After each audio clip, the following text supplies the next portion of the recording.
C'est toujours avec le même plaisir que nous vous recevons. Mesdames et messieurs, bienvenue si vous nous rejoignez sur la 7TV. Voici les titres de cette édition. Un ouf de soulagement pour les populations de Guinaw Rail Sud, une localité située dans la banlieue de Dakar, avec les infrastructures mises en place dans le cadre d'un plan d'assainissement. Les difficultés liées aux inondations sont désormais conjuguées au passé. Cependant, il reste d'autres défis à relever. Nous serons avec nos correspondants dans la banlieue de Dakar. Campagne agricole 2024, 7000 saisonniers seront enrôlés, une annonce du directeur de la Sonacos. Toutefois, Elhadji Ngagne Diagne dit avoir identifié la présence des Chinois comme difficulté majeure liée à la campagne. Les collaborateurs de la Sonacos, de leur côté, disent être prêts à faire face à cette concurrence. En sport, le Sénégalais Louis-François Mendy s'est qualifié pour les demi-finales de 110 mètres et des Jeux Olympiques Paris 2024. L'athlète de 25 ans a terminé premier de sa série en 13,31 secondes. Voilà pour le sommaire. Le développement, c'est dans une poignée de secondes.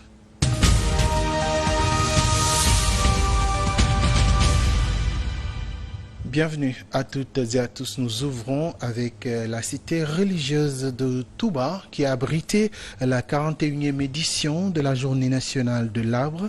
Rôle du reboisement dans la souveraineté alimentaire et le développement économique, tel est le thème retenu pour cette année. La cérémonie officielle a été présidée ce dimanche matin par le président de la République, Bassirou Diomaye Faye. Il a par la même occasion marqué le lancement de la campagne nationale de reboisement. Ceci pour préserver l'environnement et améliorer la qualité de vie des populations. Dans l'après-midi, le président de la République a rendu visite au khalife général des Mourides où il a été reçu en audience par Serigne Mountakha Mbacké. Nous parlons d'une autre cité religieuse. Un drame a frappé Tivaouane, ôtant la vie à 3 enfants. Le tragique incendie a éclaté dans la nuit du vendredi 2 au samedi 3 juillet 2024 dans un dara situé au village de Keur Malamine, rattaché à la commune de Tivaouane, sur la route de Pambal. Ce sinistre a malheureusement coûté la vie à 3 apprenants, tandis qu'un 4e pensionnaire a été gravement blessé selon des informations rapportées par Seneweb.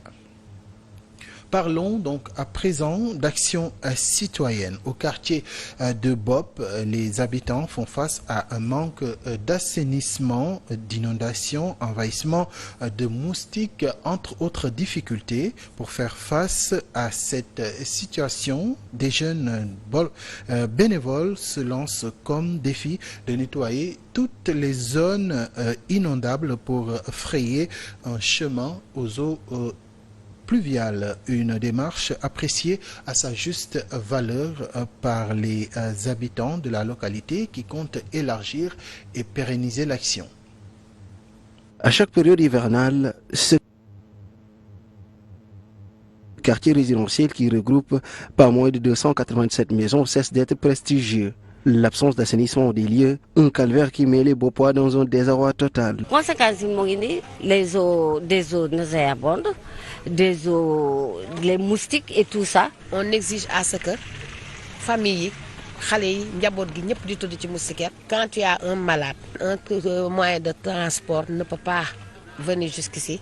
Toute Bop a des problèmes d'eau et de canalisation. Face à cette préoccupation grandissante, un jeune homme répondant au nom de Cheikh Mbaki a fait de ce combat le sien. D'ailleurs, en période normale, il fait la fierté de ce quartier qui l'accueille à bras ouverts. Je suis un jeune patriote qui veut servir mon pays. Il a vu le travail, il a tout laissé pour venir nous aider. On lui a donné l'adresse du délégué de quartier, il est venu me consulter. J'ai dit, mes chers, ça moi je suis preneur. J'attends tout d'un gars, un citoyen qui n'habite même pas Bop, qui vient pour travailler pour Bop, mais là on est preneur. Au grand bonheur de ces dignitaires qui comptent apporter leur partition. Une fois retour des là à Paris, je pense que moi je pourrais l'appuyer sur le côté matériel. Pour le jeune homme et sa bande, les services sont gratuits et seront offerts à tout quartier demandeur. Ils veulent servir d'exemple aux jeunes de leur génération pour un réveil citoyen. Nous allons aller à Touba aussi à partir du premier jour de Safar. Nous ferons tout notre possible pour faire face aux inondations. L'hivernage est la période la plus redoutée par les habitants de la capitale en raison du non-assainissement de plusieurs localités. Avec les efforts consentis par la municipalité et quelques actions citoyennes, Bob espère résister aux furies du ciel en attendant que l'ONAS et les autorités compétentes règlent cette situation politique de Omar Thiam, si à Bop les populations sont confrontées à des problèmes d'assainissement, du côté de Guinaw Rail Sud, c'est plutôt un ouf de soulagement qu'a poussé la population. Les difficultés liées aux inondations ne sont désormais qu'un mauvais souvenir des réalisations des infrastructures mises en place dans le cadre d'un programme d'assainissement ont permis de soulager la population. Cependant, il reste d'autres défis à relever, notamment la salubrité pour améliorer le cadre de vie des populations. Nous allons dans la banlieue de Dakar trouver nos reporters sur place, Bakary Sissé et Amadou Diallo. Rail Sud, une commune qui a traversé des années à vivre sous les eaux, aujourd'hui grâce aux infrastructures de lutte contre les inondations, les populations poussent un ouf de soulagement. Toutefois, elles craignent un peu de la lenteur de certains travaux déjà entamés. Mais nous avons quand même un peu d'inquiétude par rapport aux travaux qui sont inachevés pour le moment. Donc nous lançons un appel à l'entrepreneur et à l'État du Sénégal à nous aider à finir ces travaux afin de pouvoir soulager les populations dans les inondations. Les populations s'engagent à garnir l'image de Guinaw Rail Sud à travers les activités de nettoiement. Actuellement, comme vous l'avez constaté, c'est la population elle-même, les AIC, les entités locales qui se sont levées pour pouvoir gérer les questions vraiment qui astreignent la population à devoir s'organiser par rapport au cadre de vie, à l'environnement.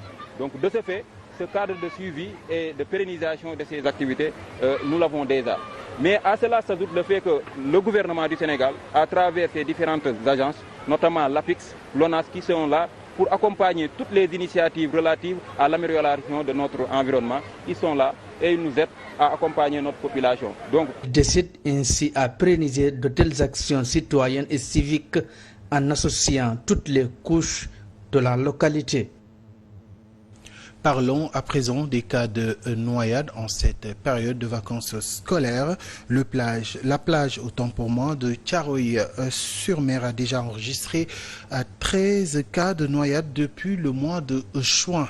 L'annonce est faite par le président du club des maîtres nageurs. Selon Alassane Kane, c'est une période propice aux noyades parce que les plages sont plus fréquentées que d'habitude. Les maîtres nageurs n'arrivent plus à assurer la sécurité des adeptes de la plage car n'ayant pas suffisamment d'équipement, mais également l'effectif est drastiquement réduit. Chaque année, de nombreux cas de noyade sont notés à la plage de Thiaroye-sur-Mer. Depuis le début de la saison estivale, 13 cas ont été enregistrés, si l'on se fie au président du club des maîtres nageurs. Début de saison, il y a presque 13 cas de noyade. On a eu presque 13 cas de noyade. On est juste au début de saison. C'est le moment où on enregistre le plus grand nombre de noyades. Pour cas de noyade, on a 13 cas enregistrés. Sur cette baie, qui s'étend sur une distance de 6 km, la surveillance devient difficile, surtout en cette période où le nombre de baigneurs augmente. Ce n'est pas du tout facile de surveiller les enfants parce que c'est une grande plage. Elle s'étend sur 6 km. Parce qu'il faut baliser un milieu pour surveiller. Mais chez les maîtres nageurs, on redouble de vigilance malgré un effectif réduit et le peu de moyens mis à leur disposition. Mais nous, difficilement, ce n'est pas évident puisqu'on n'a pas de matériel. Le secourisme, c'est autre chose. C'est très risqué. Il faut aussi recruter d'autres maîtres nageurs. mais fii ñu ngi fi recruter 10 personnes mën na la surveiller fii. Ils déplorent également le retard pour le démarrage de leurs activités, comme c'est le cas d'ailleurs chaque année. Le 1er juillet la ñëpp di démarrer. Mais tout le monde démarre le 1er juillet. bu ko defee day dugg ci vacances day dugg ci année scolaire bii ñëw loolu déjà loolu. Pour nous, c'est au mois d'août, vous voyez. ñu surveiller parce que booba day fekk école tijji na géej gi presque kenn dootu fi nekk. Ainsi, le président du club des maîtres nageurs de la plage de Thiaroye-sur-Mer plaide pour un renforcement des effectifs et un matériel nécessaire pour assurer convenablement la surveillance et par conséquent limiter les cas de noyade dans cette localité. Matar Bari, parlons à présent de la protection sociale des techniciens de surface, un sujet qui a été soumis à la réflexion des membres du syndicat des travailleurs domestiques ce matin. Le dit syndicat exige la ratification de la convention 189 et 190 de l'Organisation internationale du travail. Des domestiques seraient souvent, selon les syndicalistes, victimes de maltraitance. C'est un compte rendu signé Papis Dem et Moussa Mané. Une journée pour le droit des femmes travailleurs domestiques et gens de maison. Ces derniers sont souvent confrontés à d'énormes difficultés liées à leur lieu de travail. L'État doit ratifier la convention 189 concernant les domestiques pour que ces braves dames puissent être dans d'excellentes conditions de travail, pour qu'ils puissent avoir un travail décent là où elles sont. Et la formalisation passe forcément, de notre point de vue, donc par la ratification par le gouvernement du Sénégal. Des salaires indécents, victimes de maltraitance, vols, entre autres problèmes. Pour le syndicat national des domestiques et gens de maison, les relations entre les deux parties ne sont pas souvent au beau fixe. Et il y a des employeurs qui ne respectent pas les domestiques. On les prend pour des domestiques. Il faut que quand on est domestique dans une maison, on doit le prendre comme ton propre enfant. La mettre dans de très bonnes conditions de travail, loger, nourrir.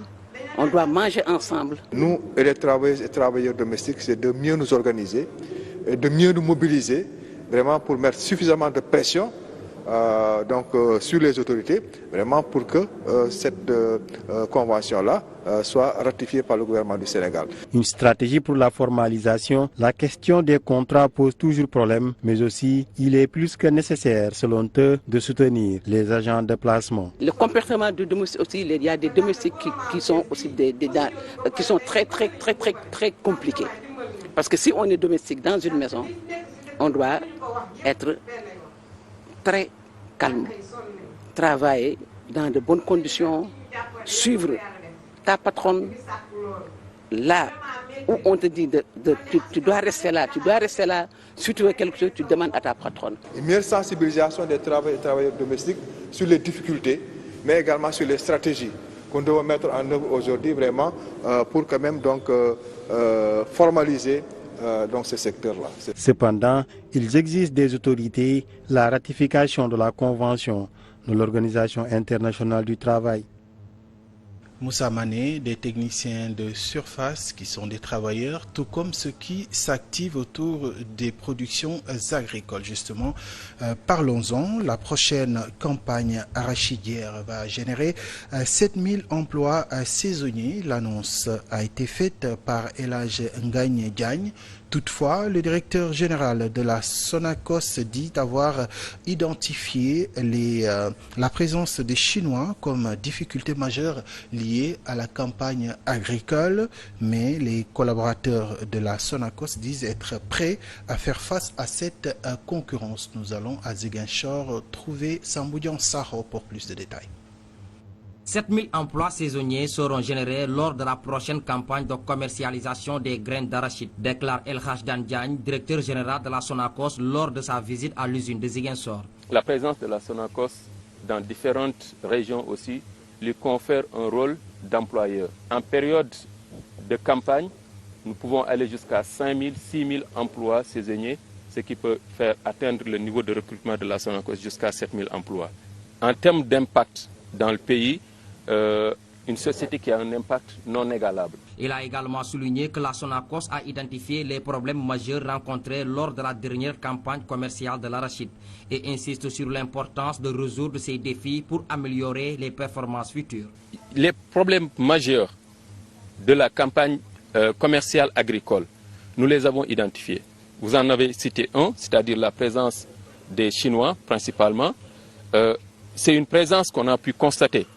Mais ce que nous disons à tout le monde, c'est que nous n'avons pas peur de la concurrence. Et nous sommes prêts à aller au-delà de ce que nos concurrents sont capables de faire. Je vois des collaborateurs de la Sonacos très déterminés et fin prêts à affronter les défis qui nous attendent sur le terrain. Il réaffirme l'engagement de la Sonacos à moderniser progressivement son parc industriel pour améliorer sa productivité. Aujourd'hui, l'usine de Visu, à partir de Dor, on peut dire que c'est une usine vieille. Effectivement, elle est vieille. Si on a des machines qui sont vieilles et qui sont productives, pourquoi pas? Cela ne nous a pas empêché de nous projeter sur un avenir beaucoup mieux construit autour d'une réflexion, mais aussi autour d'un renouvellement du parc industriel. La Sonacos, avec la création de 7000 emplois saisonniers et la modernisation de son usine, montre son engagement à améliorer ses performances et soutenir l'économie locale. Ces mesures visent à surmonter les défis passés et à renforcer la position de la Sonacos dans le secteur des oléagineux. Agriculture toujours, un atelier sur l'intensification de la production agricole s'est tenu à Louga, réunissant agriculteurs et acteurs locaux pour promouvoir le retour du mil. Objectif, maximiser la production tout en préservant les ressources naturelles grâce au projet SIL. 1975. La population du Sénégal était à 3 millions d'habitants. En 2023, on est à 18 millions d'habitants. Une augmentation exponentielle de la population. Et pourtant, les terres cultivables n'augmentent pas. À la limite, ils diminuent. Tout le programme d'ici, c'est maintenant voir comment nourrir cette population qui augmente à grande vitesse dans des surfaces cultivables qui diminuent. Si on arrive à effectivement faire en sorte que le mil ait beaucoup de dérivés, beaucoup de débouchés, on va booster la production et là, le mil va revenir. Parce que depuis un certain temps, nous avons vu qu'au niveau de la région de Louga, une bonne partie de la population ne pratique plus cette culture. Et c'est une culture qui était très importante à notre niveau. Parce qu'on a au moins, ici avec le projet SIL, ils disent que le mil vient à faire double usage. Pour ce qui concerne l'aliment humain, le petit mil, et aussi pour les épis et les grumes de mil. L'agriculture, un moyen de lutter contre l'immigration irrégulière. Justement, parlons de ce phénomène. C'est un phénomène donc qui baisse, dont l'intensité baisse à Thiaroye-sur-Mer. Le phénomène a repris dans certaines localités, mais à Thiaroye-sur-Mer, aucun départ n'est signalé. Mais selon les pêcheurs retrouvés sur place, il ne faut pas exclure le retour des pirogues en direction de l'Europe. Les départs se justifient le plus souvent par le chômage ainsi qu'un secteur de la pêche qui agonise, n'est-ce pas, Matar Bari? La plage de Thiaroye-sur-Mer est l'un des points de départ à l'immigration clandestine connue au Sénégal. Malgré la reprise du phénomène ces derniers temps, aucun départ n'a été signalé. En 2005, j'ai tenté l'aventure. Ce n'est plus comme avant. Maintenant, on entend rarement parler de départ.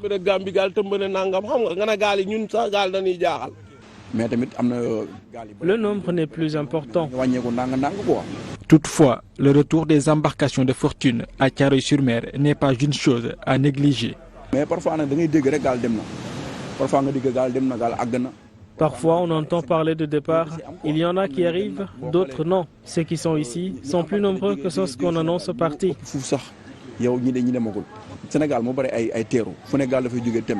Ces pêcheurs justifient l'immigration irrégulière par un secteur de la pêche qui est aujourd'hui au plus mal.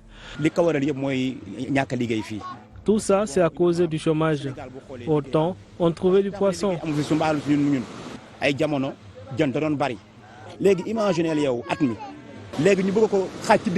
Maintenant, c'est impossible. C'est très compliqué si on doit pêcher 6 mois sur 12.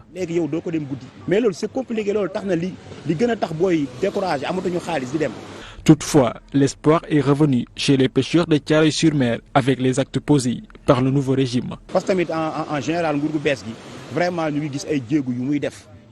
Le nouveau régime travaille, oui, mais il leur faut aussi du temps. Bon, Inch'Allah, peut-être que dina lépp na jeex de mais dina am lu bari loo xam ne dina wàññeeku. bateau pêche yi nga xam ne dañoo accordé woon seen licence pêche. Il faut que le président revoie les accords de pêche. C'est la seule solution. jéem a licence pêche yi bateau yi parce que loolu kese lañu mën a def. Il y a un peu plus de 2 mois, cette jeune issue de cette localité, candidat à l'immigration irrégulière, sont portés disparus. Ils auraient pris départ à Bargny, une autre localité connue pour être un point de départ des pirogues en direction de l'Europe. La santé à présent, et pour en parler, nous retournons à Louga où le district sanitaire manque de ressources médicales essentielles telles que les radiographies numériques et des équipements pour les diabétiques, les problèmes d'approvisionnement en électricité aggravant la situation, rendant de nombreuses machines inutilisables et compromettant la qualité des soins. En réponse à ces doléances, le collectif des Lougatois lance une cagnotte de 10 millions de francs CFA pour commencer les travaux de rénovation du dit district. C'est une correspondance de Goromboy. Le district sanitaire de Louga est plongé dans une crise de ressources médicales depuis des années, transformant l'accès aux soins en un véritable problème pour les Lougatois. Nous avons besoin d'appareils d'oxygène et des appareils pour les diabétiques. Il nous a acheté une radiographie numérique de dernière génération. On a déjà commencé nos travaux. Nous voulons également qu'on réfectionne certains bâtiments et qu'on y mette un système de ventilation. Il fait très chaud ici. Nous avons également besoin d'un transformateur pour l'électricité et cela coûte 23 millions de francs CFA selon la Sénélec. Transformateur d'électricité. Et transformateur et 23 millions de gars. Face à cette situation, une lueur d'espoir pointe à l'horizon grâce à l'initiative du collectif des Lougatois. Une association clé, comme c'est le quartier ici. Dès demain, nous ouvrirons un compte bancaire en rapport avec le chef de quartier et le délégué de quartier. Et j'y déposerai une somme de 10 millions de francs CFA pour qu'on commence les travaux. Une initiative saluée par les habitants de Louga qui espèrent que cette mobilisation citoyenne marquera le début d'une amélioration durable des conditions sanitaires de la région. Merci à vous, Gora Mbodj. En sport, Louis-François Mendy continue d'honorer le Sénégal aux Jeux Olympiques Paris 2024. L'athlète de 25 ans nourrit un grand espoir pour le Sénégal dans ces Jeux Olympiques et n'a pas tremblé pour se hisser en demi-finale du 110 mètres et Louis-François Mendy a rempli son premier contrat dimanche en fin de matinée. Il s'est brillamment qualifié pour les demi-finales du 110 mètres et des Jeux Olympiques en terminant premier de sa série en 13:31 secondes. Il devance le Jamaïcain Orlando Bennett 13:35 et le Belge Michael Obasui 13:41. Les 3 premiers des 5 séries se qualifient en effet directement pour les demi-finales prévues ce mercredi 7 août 2024. C'est la fin donc de cette édition, l'essentiel de l'actualité, notamment relative donc aux Jeux Olympiques, vous sera donc proposé tout à l'heure à 21h avec votre émission Sport sur 7. L'équipe de le Desk Sport fera le point donc sur ces JO. Il sera également question de parler de la lutte avec frappe. Alors, pour inviter, nous aurons Doudou Ndiaye Dieko, ancien président de l'association des amateurs de lutte. Il y aura également Bokar Ndour, journaliste chroniqueur de lutte, ainsi que le coach Moussa Diop. Ce sera à partir de 21h. C'est la fin de ce journal. Merci à Pape Bondagaï pour la coordination, à Pape Diop et à Bamba Traoré pour la réalisation. À vous, chers téléspectateurs, merci de nous avoir choisis pour vous informer. Quant à moi, je vous retrouve demain dans la matinale. Excellente soirée à tous et à tous.